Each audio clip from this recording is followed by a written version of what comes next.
বিসমিল্লাহির রহমানির রহিম। আসসালামু আলাইকুম। আশা করি সব ভালো আছো। আমি আলহামদুলিল্লাহ ভালো আছি। শুভ সন্ধ্যা সবরে। বাংলাদেশ শুভ সকাল। আমি এখানে আজকে তেলের পিঠা বানাই লইছি। আমরা সিলেটি ভাষায় আন্দেশ কই। আমার যে প্রিয় এটা আমি খুব বেশি বালা পাই। কারা, কারা বালা পাই না আমারে জানাইবা। আর এখানের মাঝে আসলে আমি তুরা করিয়া বানাইতাম পারি না। মাথার মাঝে আজকে উঠছে যে আমি আজকে আন্দেশ বানাইতাম হইব। আমার খুব বেশি ভালো লাগে তেলের পিঠা। এর লাগি আমার মাথার ভিতরে ঢুকে গেছে। আজকে আমার বানাইতে হইব।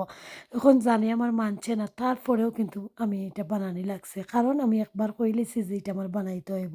এর আগ পর্যন্ত আমি শান্তি পাই না।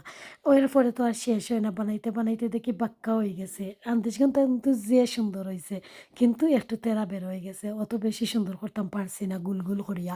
এবার আমি খালি চাইলাম কই শেষ হয় না কেনে আমার যে টায়ার্ড লাগে পাওয়ার মাঝে বেদনা করে দাঁড়াইতে, দাঁড়াইতে। তারপরেও করি লাইছি ফাইনালি দেখছইন নে।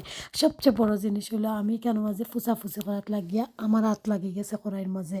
যে গরম আমার জান বার হইয়া গেছে গিয়ে। লাস্ট ফিনিশিং ২ টা শেষ। আসলে আমার হান্দেশ কুন্দার মাঝে কোনো তেল ঢুকে না। সবচেয়ে বড় জিনিস ওইটা। খুব বেশি মজা হইছে। তার ভালো থাকুক আপনার সব দোয়া রাখবা আমার লাগি। আল্লাহ হাফেজ।